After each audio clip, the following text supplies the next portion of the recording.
Okay, here we are with Mum, ready for the 50-year message. Okay, Mum, what's your name? Oh, God, if you don't know my name... This is not for me. There's something wrong. This is for everybody. Yeah. Well, I'm Jenny Dingle, Jennifer Dingle. Okay, so tell us about the first time that you met Dad. Oh, gosh, we were only just a pair of kids at Biggerton Show. And he won all the wood chops, and I thought he was a bit of a hero, actually. He won a lovely tea set, silver tea set, and I thought, oh, gee, I'd love that. But I had to marry him to get it. So what were your first impressions of Dad? Oh, I thought he was some good country lad. And who made the first move? Gosh, I don't know. It's so long ago, I can't remember. So your first date was at Biggerton? Yeah, we went to the show ball. Show ball. Do you remember what you wore? Oh, God, no. I have no idea what I wore. Do you remember what your first gift to each other was? Christmas, birthday? Not really. No, I don't think I can remember what I think he used to... No, I don't know. No, I can't remember, no. So when was your first kiss? Oh, that was the first night I met him. First night you met him? Oh, yeah. Listen to that, kids. So how did you get engaged? When did he ask you? Oh, I just think we knew. We just knew that we wanted to be together. You just knew. So what did your family think? What did Pa think? Yeah, Pa thought he was a pretty good fella because he wood chopped, didn't he? Like Pa did, like Dad did. Yep. And yeah, he thought he was pretty good. Yeah. As long as he could stoop peanuts and work on the farm every time I brought him home, he was okay. So what was your wedding song?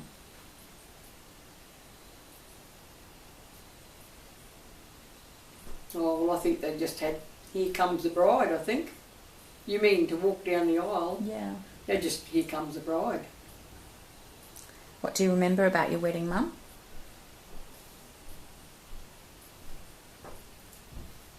So many people, and Grandad Dingle going crook because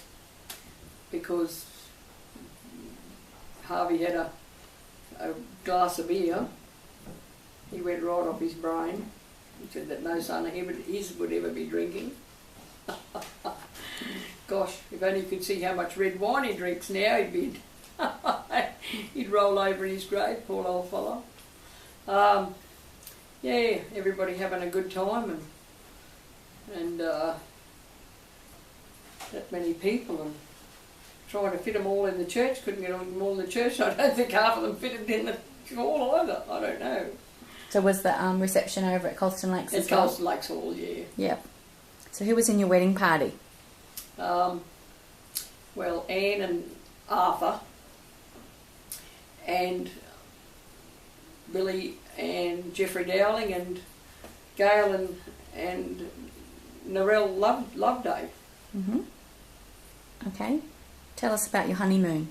Oh, we couldn't afford a honeymoon, really. We come down to Bundaberg and stayed the night, and then we went down to Harvey Bay. Couldn't afford a honeymoon. Went down and stayed with my grandparents. Did they go to the wedding? Oh, yes. Yeah. Yeah. Go to the wedding. Okay, so how did you get ahead when you got married? How did we get ahead? Just bloody hard work. Dad never stopped working. Cutting cane and ring barking, cutting and loading cane by hand. He used to start 14 stone, the crushing, and end up 11. Worked really, really hard. He worked so hard. And, you know, that was how we got ahead. We didn't have anything given to us. Nobody gave us anything. We bought our own home and in Mount Perry. It was just a little old place. And then we built our new house and we had to pay for everything ourselves. Okay, what's your biggest achievement as a couple? Oh, by far, our family. See our family grow up and have grandchildren and do well, all do well. And I know we made yous all work, but It never hurt you, and it made you better people and made you appreciate what you've got. That's for sure. What's Dad's favourite colour? Oh, blue, and I hate it. But I've educated him. I've got him into different coloured clothes now. What about his short shorts? Oh, God, I hate him. I hate him. Oh, God, I hate him. He still loves them, but I hate him. But I won't let him wear them. It's probably from working in his short shorts, wasn't it? I beg your pardon? Working in his short shorts? Yeah, he loved working in his short shorts. Who was better looking, your dad? Who was better looking? Yeah. Oh, I never thought about that. I never thought about who was better looking. I don't know. I've always been attracted to fairer people because I was always so dark. Who takes longer to get ready when you're going out? Oh, God, Dad, for sure. Oh, God. Oh, Harvey takes so long. I'm always sitting in the car waiting. What's your favourite meal to cook, Dad? Yeah, corned meat and vegetables, I think. Yep. Yeah. It's a good farmer's dinner. What's your favourite hobby to do? Favourite hobby? To play bowls now together.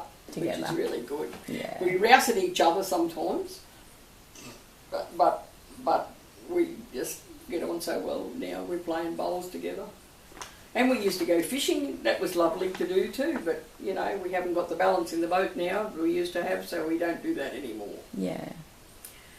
All right, what's your children's date of birth? All of them. 7th of the 9th, 65. There's no 7th of the 9th, 65.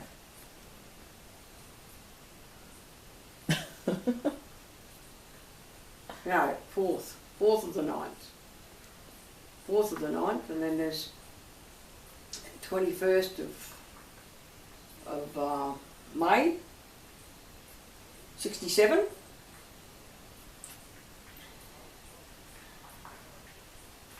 And 7th of the 9th, 69. And 8th of the 18th of the 8th, 72. Well done. I was going to ask you about your grandchildren, but that's take too long. What's your special 50th wedding anniversary message to Dad? Oh, well, he just knows that whatever happens health-wise, he knows that he just have to face it together, and he knows that his family and myself will always be there for him. So just have to face whatever happens. You know, and just hope that we just can't put our head in the sand. We know that it's going to have a big operation, and you know, we just have to go through it together. That's it. That's like what you've done everything together. How would you describe your feelings towards Dad without using the word love? Oh, respect. He's a very truthful person, and hates people putting shit on him. Won't stand for that. Stands up for himself, but sometimes doesn't make a real lot of friends by doing that. But he's a very truthful person, and he doesn't like anybody putting shit on him. And you know, he's very protective of his own family. You know, I hear him often praising all his family up and the grandkids and that, you know, and talking about them and saying how good they are and that, you know, and, you know, that pleases me a lot because, you know, thinks that they're all ours, you know. So this is a 50-year love story. What is a 50-year love story? It's your 50-year love story. Oh, gosh. No, this is your 50-year love story. I know. I don't know where the years have gone. I really don't. I don't know. He's just sometimes, like, I've got a friend who's just lost her husband, and I just think, you know, how lonely she is, and I just put myself in that situation sometimes and think, well, how you can, and you know, the company. It's the company of each other. You know, you spend a lot of time together without your family being here. You know, and it's lovely when everybody comes over too. You know, but you know, it's just your companionship really. Mm. Yeah. Okay. Thanks, Mum.